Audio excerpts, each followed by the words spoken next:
Hi everyone, and welcome back to my vlog. This is Teresa Herrera, and just continuing on my baby journey. Thank you so much for following, if you've been following, and if you're new to my channel, welcome. So I do, right now I'm currently doing a vlog following my baby and my pregnancy journey and my mom journey and parenting journey. But we are also adding more content soon, which is more about, that's focusing on health, wellness, beauty, travel. So I hope you could stay tuned, and if you like this video, please like it and subscribe to the channel. So today we're going to be talking all about boobies, okay? Boobs. You guessed it, we're talking about breastfeeding.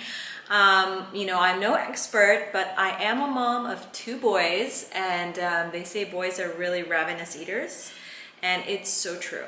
So, you know, and I just kind of want to share my journey and some of the things I learned, some tips and tricks I learned along the way of on this parenting journey and this breastfeeding journey, because it's not easy, it's challenging. And the first thing I want to say is, number one, to all the mommies out there who's breastfeeding or considering breastfeeding, like, wow, I salute you, because it is hard. It is hard in a sense of it's a commitment. Once, I guess, you know, when you give birth, it's a very natural thing, and to breastfeed your baby. So right away, as soon as you give birth, the doctors will hand you a baby, and right away they will put it on your boob so it can latch, and you know, kind of let nature takes its course. The baby knows what to do, your body knows what to do, your body's producing milk. All of a sudden it's like, what? There's big boobs. For me, that's great news. Yeah, so it's like, trust nature and trust that your body and your baby will know what to do. You really have to prepare for it though, and like pretty much say, okay, I'm gonna be committed to breastfeeding. I'm setting my goal right now. This is what I'm gonna do. So here are a list of things I just kind of want to share with you, and that's helped me and during my journey. I did things differently the second time around. So the first time around, let me tell you a little bit of background. I gave birth to my first baby, Ace, and I wanted to do this whole water birth, but to make a long story short, ended up with an emergency C-section. So the recovery of that was hard, and on top of that, right away, I knew I wanted to breastfeed, but I didn't realize the commitment and how much it took from me and from my body. So I wasn't prepared. I breastfed for about 3 months, and then my milk supply really dropped, and I didn't even have enough milk for my baby, so I had to start supplementing at around 4 months. So for me, a part of me felt like, such a bad mom. I couldn't even do what my body is meant to do. I couldn't even provide food for my baby, you know, but you know what? That was the wrong route to go. I shouldn't have beat myself up so much about it, but now, second time around, I prepared much better. I prepared much better mentally. I prepared much better physically and nutritionally, because that's pretty much what really counts. So one of the first things I learned is hydrate. Always have a water bottle with you, and for me the rule is, if the baby's drinking or if the baby's feeding, I'm drinking something. So it's usually water, tea, juice, whatever it is you feel like it hydrates you. I always have my Kleen Kanteen bottle with me everywhere I go, and you know, this really helps me regulate and keep track of how much water I'm drinking. So it's so important, because you're giving out all that liquid and you need to replenish it. Another thing, tip number 2, is rest and get good sleep. I know that sounds so challenging right now. Like, my baby is 7 weeks old. I wake up every 2 hours, if anything, almost every hour, because my baby eats all the time. I'm not kidding you. By 45 minutes after feeding him, he wants more. So I'm like minus 7 weeks of no sleep right now, and but you know, they say the rule is, when your baby naps, try to nap. But knowing me, when my baby's napping, wow, this is the time for me to get everything done and time to catch up on things like now, like I'm shooting a video for you guys.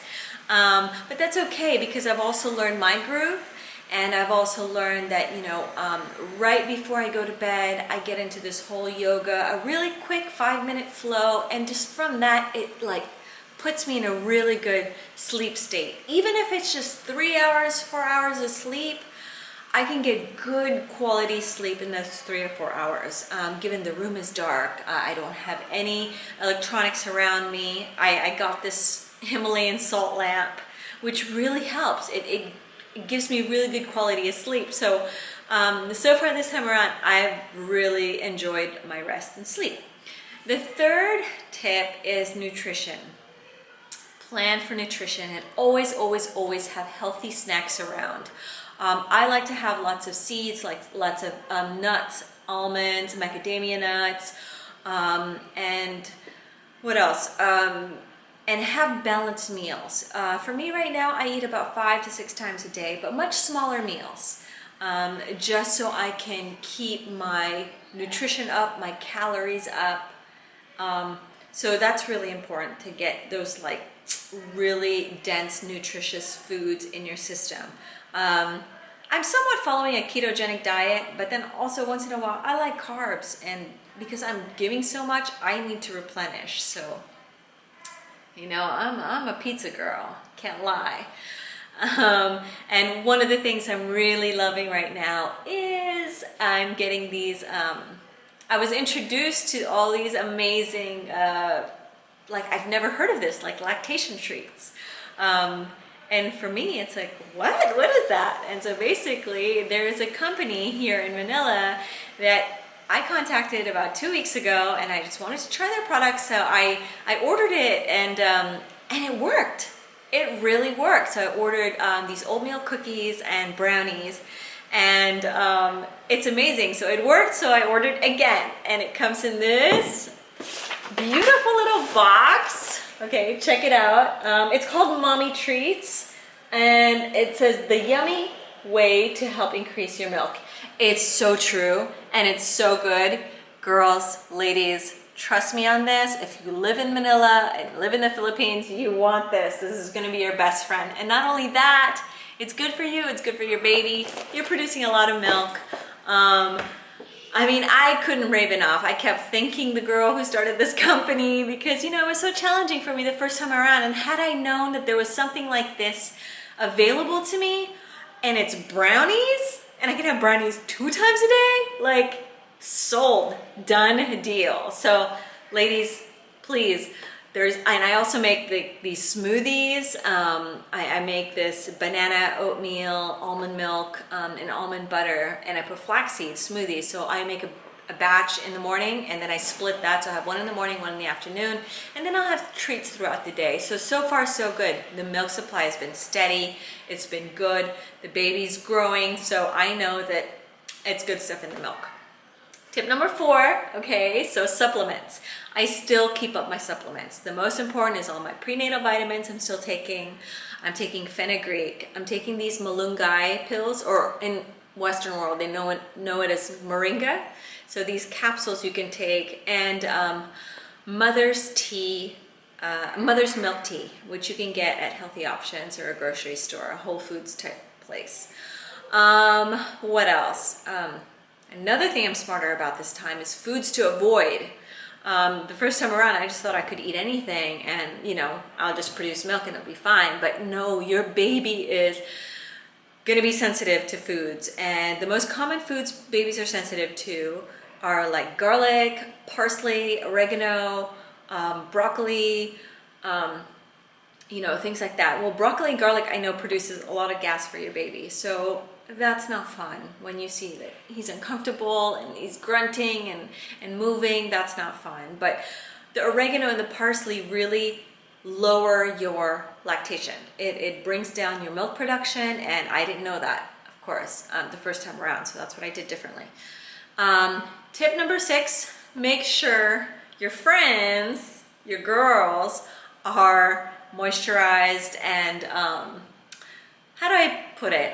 Basically, your nipples are always taken care of. For me, you can use nipple cream or balm because you're gonna feel sore if you're breastfeeding about 8 to 10 times a day. They're gonna feel sore. You know, they will, I ain't gonna lie. And especially if the baby's not latching right, it's gonna hurt. Some women have blisters and they have, you know, they bleed and they get infected and things like that. So you want to avoid that by prevention. And one of the ways you keep it supple and just make sure it's moisturized and it's, you know, cooled and creamed and all that stuff. For me, what helps is coconut oil.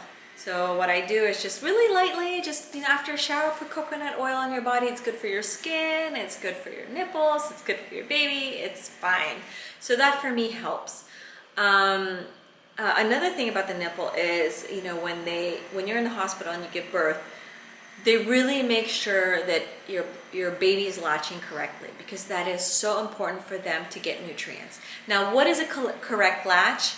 A correct latch is when your baby's jaw is moving up and down. So it's like they're biting, like they're chewing, like versus sucking, like that's the wrong movement. So if they're like going, it means that they're getting the milk, they're getting the nipple way back where it needs to be, and they're getting the milk and the nutrition they need to. So the correct latch is so key and so important to breastfeeding. If they're not latching right, put your finger in their mouth, start again, pull them away. They're not gonna like it, they're gonna cry, but then when they cry, that's a great opportunity to put the boob in their mouth and put as much of it you can as in their mouth. So that's that for the nipple. Another thing that's helpful for when you're breastfeeding is when you start to, you're gonna need a breast pump. A breast pump is really helpful because sometimes, you know, life takes over. Real life starts to creep back in. You need to step out for an errand. You need to step out for a meeting. If you're a working mom like myself, and I know a lot of women out there are working, breast pump is my best friend. So sometimes what I would do is, you know, pump milk, put it in the fridge or put it in a bottle, and so that also it gives my husband an opportunity to feed the baby and connect and bond with the baby. And other people to connect and bond with the baby. But for the most part, 90% of the feeding still comes from me, from the mama. But the breast pump definitely helps. But they said that you have to breastfeed exclusively on the boob, minimum 6 weeks, at least for the first 6 weeks before you start using the pump. Because once you start using the pump, it could actually damage the tissue if it's too strong. So you just want to make sure you keep a balance. But, you know, as a woman, you know what's right for you, you know what's right for your body, you know what's right for your baby. So I leave it up to you. Next, tip number 8, I didn't even know these existed also, is lactation massages.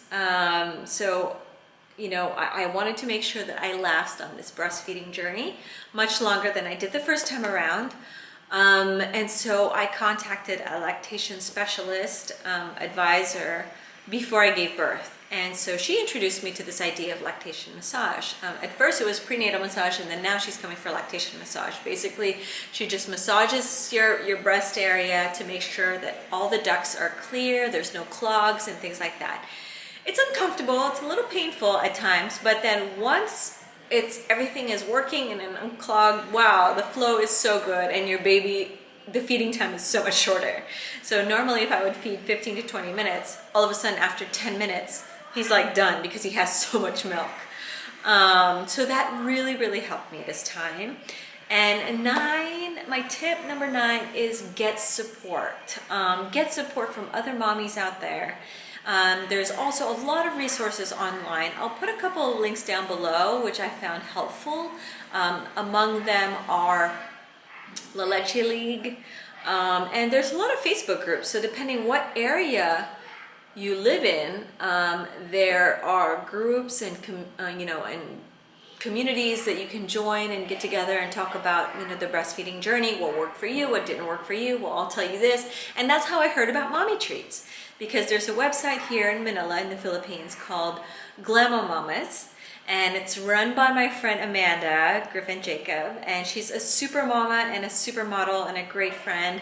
And you know, I'm part of that community, so sometimes I ask the moms questions, because at the end of the day, it doesn't matter who you are or what you do. We're all women, and we're all just trying to be a great mom, and we're trying to, you know, support our family and give our children healthy food and feed our babies.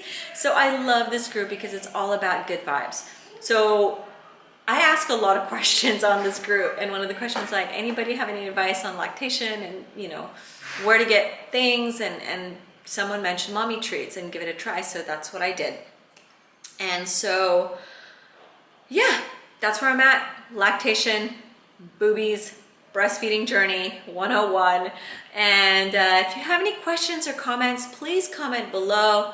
And if you like this video, please like it and share it with your friends and subscribe to the channel, because we have a lot more content coming up. And all my links are below for all the social media, so you can get in touch with me, reach out, holla. Talk to you soon. Bye.